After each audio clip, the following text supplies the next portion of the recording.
Nah, tahun 70-an itu kan agama juga belum kayak sekarang toh. Itu dia tuh nggak tahu dapat dari mana. Ya, hanya apa yang diamalkan. Karena sebenarnya kalau di bahasa agama itu Bismillahirrahmanirrahim.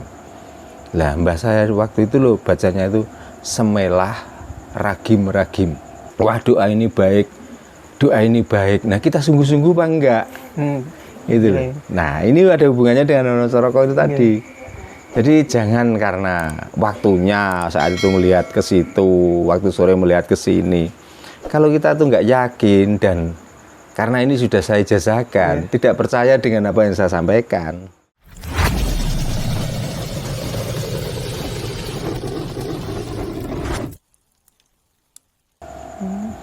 Nah, makanya karena saya itu juga orang ngeyel, tanyakan apakah semelah ragim itu Bismillahirrahmanirrahim.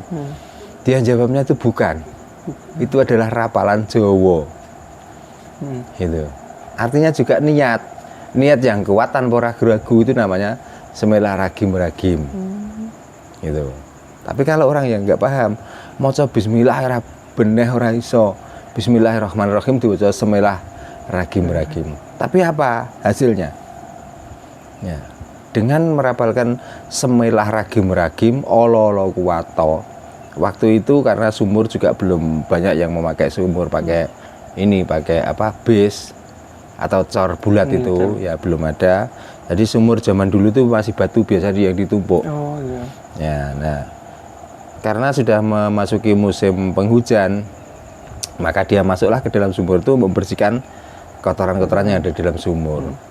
Tapi nggak tahu ya, mungkin apakah karena sumur itu sudah tua ataukah memang alam itu mau menunjukkan kekuatannya itu.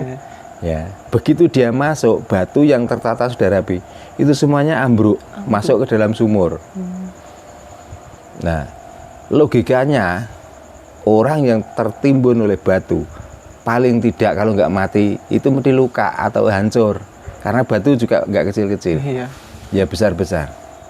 Tapi dengan kekuatan alam, dengan dia membaca katanya semelah ragim olo kuwato, dia itu bisa nembus tumpukan batu yang saat itu ambruk itu tadi. Nah itulah. Nah sekarang bukannya saya menghina ya, cobalah kita yang mengamalkan bacaan yang benar itu, katanya Bismillahirrahmanirrahim dengan berapa kali, terus kita itu menirukan perbuatan itu. Mungkin kita jangankan kok bisa keluar dari tumpukan batu yang ambruk, kita nggak mati mungkin sudah untung-untungan. Nah itulah. Jadi ini berangkat dari mana? Apakah ini semelah ragim-ragimnya, apakah olo kuwatonya, atau Bismillahirrahmanirrahim yang benar itu? Kalau saya menilainya ini dari keyakinan bahwa doa yang dibaca itu akan mengeluarkan energi positif. Coba bacaan itu. Nah saya tanyakan lagi, apakah membaca seperti itu di batin atau ini diucapkan? Dia kalau ngomong, kalau bisa itu lebih keras. Tuh. Nah apa alasannya harus keras? Ben mbah buyutmu ngerti. Gitu. Lah saya tanya, nah mbah buyut itu siapa? Mbah buyutmu ku ya bumi. Mergo awakmu diciptakno saka bumi. Nah gitu. Jawabnya. Nah makanya kalau ini filosofi, ini adalah logika gitu loh. Nah kita itu sekarang itu sudah mengingkari dengan logika itu atau filosofi itu. Makanya orang itu kelihatannya kekar, orang itu kelihatannya kuat, tapi sebenarnya gembreng sekarang itu. Gitu loh. Orang kelihatannya pintar, tapi di bidang apa? Apakah kepintarannya itu tentang kepintaran pada umumnya? Apakah ini kepintaran tentang batin? Nah kita itu mengolah batin sekarang itu. Ya walaupun kita nggak bisa seperti itu, ya paling tidak lah dengan perbuatan baik atau kita itu dengan keyakinan yang mantap. Jadi apapun yang kita ucapkan begitu yakin, pasti semuanya akan terjadi. Ya ini cerita lagi ya, nggak apa-apa ya di sisi cerita. Ya karena intinya apa? Nanti pemirsa itu biar nggak yang ditanyakan tuh bacaan dan cara membacanya. Nah itu mah. Yang penting kita tuh menanamkan keyakinan. Ya. Ada cerita, ini kalau ditanya itu di mana, saya juga nggak bisa menjawab karena waktu itu saya juga mendengarkan. Okay. Nah, ini. Ada seorang santri yang berguru pada kiai. Nah, ceritanya. Ada 2 santri yang berguru pada kiai. Yang satu tuh pinter. Setiap diajar membaca Al-Quran, dia juga langsung bisa. Ya, dia diajarkan tentang sholat. Di samping tahu waktu, dia juga bacaannya juga dia paham. Ya, yang satu diajar sekarang, nanti 5 menit atau 1 menit kemudian wis hilang, nggak hafal. Ya. Disuruh membaca doa-doa sholat, waktu diajar dia bisa, tapi begitu gurunya diam, dia juga lupa. Dan lupanya itu bukan main-main, nggak ingat sama sekali. Gitu loh. Nah, akhirnya gimana? Ya karena gurunya mungkin saking sabarnya, walaupun mempunyai murid seperti itu, tetap dirawat, tetap diajar. Itu. Nah, ringkas cerita, sampai suatu saat murid yang pandai tadi diajar membaca Al-Quran sampai khatam, diajar ilmu fikih tentang tata cara sholat dan tentang tata cara hidup di dunia ini, dia sudah khatam semua, sudah paham. Lah yang satu ini sama sekali nggak bisa apa-apa. Ya, akhirnya ya namanya manusia, ya ngiri lah. Gitu. Karena yang satu sudah hafal Quran tanpa membaca, sudah berapa ilmu sudah dia hafali, juga sudah nggak pakai buku lagi, sudah hafal, setiap ditanya dia bisa menjawab. Akhirnya si santri yang bodoh ini protes pada gurunya. Ya mungkin kalau bahasa kita gini, guru, saya itu sebenarnya salah apa? Saya belajar dengan ilmu yang diajarkan oleh Pak Yai selama ini, saya itu begitu diajar saya bisa, tapi setelah guru nggak ada, saya nggak hafal. Gitu. Nah, mbok saya itu dikasih doa Pak Yai supaya saya itu bisa membaca Al-Quran dengan seperti teman saya yang pandai itu, menghafalkan kitab juga enak. Itu. Nah, kiainya itu ya senyum aja, wong sudah tahu, wong dedelnya minta ampun. Ya karena kebodohannya. Maka Pak Yai itu tanya, jadi beneran tak kamu kepingin seperti temanmu itu? Ya benar Yi, karena saya belajar itu ya artinya itu biar saya bisa. Tapi selama ini saya belajar belum bisa. Saya malu, ikut Pak Yai sudah berapa lama. Nah Pak Yai melihat kesungguhan santrinya itu waktu itu, maka Pak Yai nggak langsung memberikan amalan apa-apa, belum memberikan doa apa-apa, tapi Pak Yai ini butuh ngetes orang ini bener-bener kepengin tenanan atau cuman apa ya, endo-endo apa? Inilah main-main lah. Main-main ya kan, main-main. Maka Pak Yai ini nggak langsung memberikan amalan, tapi apa yang diberikan? Ya kalau kamu ingin seperti muridku yang pintar tadi, yang pandai tadi, saya kepingin tahu kesungguhan kamu. Oh ya Pak Yai, apa saja yang diperintahkan oleh Pak Yai, insya Allah saya akan kerjakan. Itu benar. Akhirnya diberikanlah mente 5. Mentor itu dari mente, dari mentor.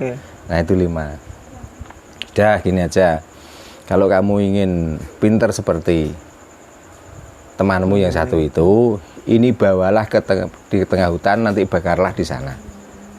Ya, nah setelah nanti dibakar, ini harus sampai masak. Setelah masak, bawalah ke sini. Nanti tak kasih mantra, terus kamu bawa, maka kamu akan menjadi pintar seperti temanmu itu. Ya, akhirnya karena saking taatnya dan dia itu benar-benar kepingin pintar seperti temannya, maka mente yang kelima itu dibawa di tengah hutan.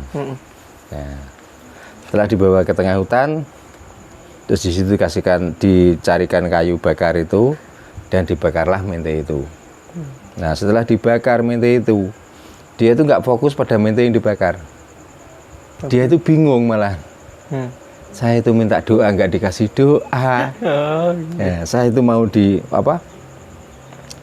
mau supaya saya itu mendapatkan ilmu, nggak ilmu yang diberikan kok malah dikasih mente disuruh bakar. Apa maksudnya Pak Yai? Jadi itu malah menjadi lamunan mereka. Nah, karena ini sudah dibakar, dia melamun. Ya, dia nggak memperhatikan mente yang dibakar itu tadi. Maka mente ini yang 3 itu hangus. Ya, bahasa Jawa ini gosong. Ya, yang 2 yang 2 itu matang sempurna. Begitu dia ingat melihat mente yang 3 gosong, yang 2 itu matang sempurna, dia takut yang luar biasa. Karena ini perintah Pak Yai. Nanti ini dibawa pulang, dia pasti dimarahi karena mintanya Pak Yai itu matang dalam arti sempurna matang ya. Tapi ternyata ini gosong 3. Terus apa yang harus saya? Padahal mungkin saat Pak Yai memberikan mente itu bukan musimnya mente mungkin, atau di situ tuh nggak ada mente mungkin. Karena kalau ada mente atau musimnya mungkin dicarikan ganti. Nah ini karena nggak ada, dia harus mempertanggungan jawab tentang kesalahan itu. Maka ringkas cerita, dengan marah seperti apapun Pak Yai itu, dia memberanikan diri untuk membawa mente 5 ini yang 3 hangus itu. Nah, akhirnya pulang menemui Pak Yai itu. Sebelum dia menceritakan itu semua, dia sudah minta maaf. Ditanya terus sama Pak Yai, kenapa kamu harus minta maaf? Gini Pak Yai, itu nggak bicara lagi, bingung, takut, sedih. Jadi di raut wajahnya itu sudah menampakkan raut yang nggak enak lah pokoknya.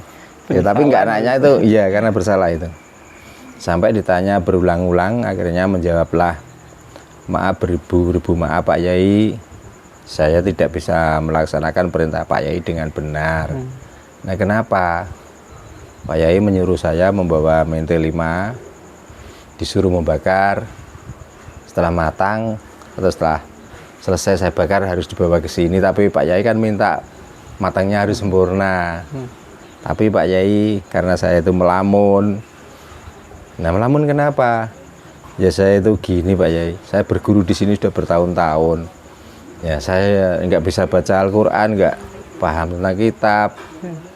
Nah yang saya inginkan itu kan saya minta doa Pak Yai supaya saya bisa baca Al-Quran dan tahu kitab. Tapi Pak Yai sendiri nggak memberikan doa atau mantra itu, malah memberi saya mente. Nah itulah yang menjadikan lamunan saya. Jadi waktu saya membakar mente, karena saya tidak fokus pada mente yang saya bakar, akhirnya yang 3 itu gosong Pak Yai. Gitu. Nah yang bisa dimakan hanya 2 ini, jadi apapun hukumannya saya insya Allah konsekuen akan menerima hukuman itu. Nah Pak Yai itu pura-pura marah. Ya mau orang marah itu gimana ya, seperti itulah. Ya memarahilah, dasar kamu itu murid yang tidak taat dan lain sebagainya. Nah, terus gimana Pak Yai, apakah saya itu nggak berhak pandai? Apakah saya itu nggak berhak, kita itu sama dengan teman-teman bisa baca Al-Quran, bisa hafal dengan kitab-kitab itu? Jadi saya, walaupun saya melakukan kesalahan, saya tetap minta doa atau amalan atau ijazah dari Pak Yai supaya saya itu bisa membaca Al-Quran dengan benar, bisa menerima ajaran Pak Yai, supaya saya nanti saya pulang ke kampung saya itu nggak malu. Itu akhirnya ya namanya Pak Yai masih ngetes lagi. Anak ini sudah kelihatan niatnya yang tulus itu. Kesungguhannya. Ya, tapi untuk melihat kesungguhannya sebenarnya ini harus melalui tes lagi. Akhirnya ya sudah gini aja. Kamu belum saya kasih apa itu doa atau mantra yang khusus untuk membaca Al-Quran biar pintar, untuk menghafalkan kitab biar dengan cerdas.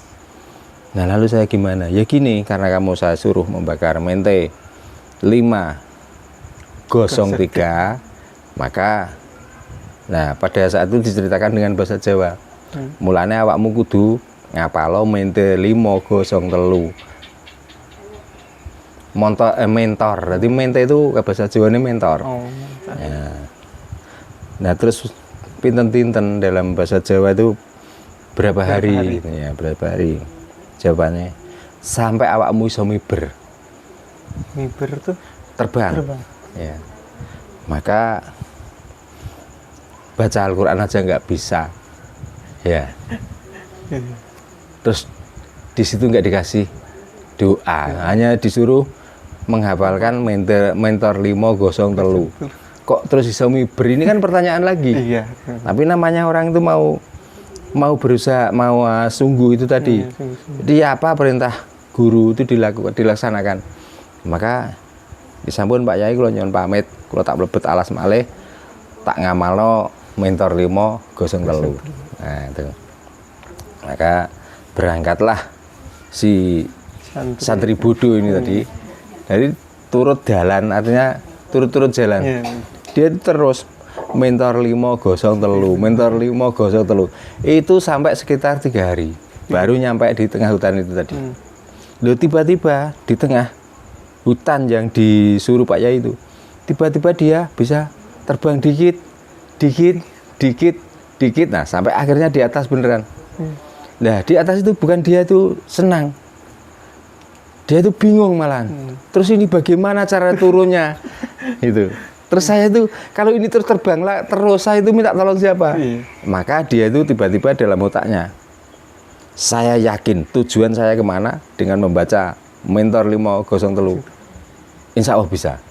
Jadi diarahkanlah dia terbang tuh kembali ke tempat dia belajar tadi. Ternyata apa? Mentor 503 terbangnya mengarah mana yang dituju. Terus setelah itu apa?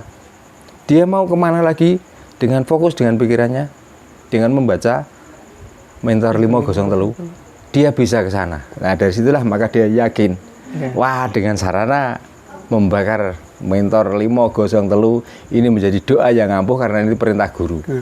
Gitu. Nah, akhirnya itu dilaksanakan beneran. Akhirnya apapun yang dikehendaki semuanya bisa. Jadi temannya itu hanya hafal Al-Quran. Dia hafal mantek tanpa belajar. Dia hafal nafsu sorab. Dengan apa? Keinginan mereka sendiri dengan mengamalkan mentor 503. Lah itulah hebatnya orang itu kalau sudah yakin. Hebatnya orang itu kalau sudah mau melakukan apa yang diajarkan, dia yakin beneran, ya, tanpa tendensi apa-apa. Yang penting tujuannya dia tercapai. Nyatanya tercapai. Jadi kita itu nggak usah, wah, doa ini baik, doa ini baik. Nah, kita sungguh-sungguh apa enggak? Gitu. Nah, ini ada hubungannya dengan Wonosoroko itu tadi. Jadi jangan karena waktunya saat itu melihat ke situ, waktu sore melihat ke sini. Kalau kita tuh nggak yakin dan karena ini sudah saya ijazahkan, tidak percaya dengan apa yang saya sampaikan, ya tetap sama saja. Kita itu hanya bisa baca tapi nggak tahu hasilnya. Makanya dengan membaca itu barengilah dengan keyakinan, dengan sungguh-sungguh. Maka bumi kan menjadi saksi dan bumi inilah yang akan mengeluarkan energi positif itu yang kembali lagi dinamakan kodam atau kekuatan luar di samping kekuatan kita sendiri. Itulah. Nah, sudah saya ceritakan seperti ini, kok orang itu masih melihatnya bingung, masih minta doa ini dan itu. Banyak sebenarnya. Di tempat saya itu gudangnya doa. Nah, kalau ingin menggali lebih dalam, ya jangan di sini, ya datang ke rumah lah, nanti tak ajar doa yang sesungguhnya. Tapi kalau ada 1-2 doa yang saya sampaikan di sini, cobalah kerjakan dengan niat yang tulus, dengan sungguh-sungguh. Nggak ada di dunia itu yang nggak mungkin, semuanya mungkin. Nah, tergantung kita.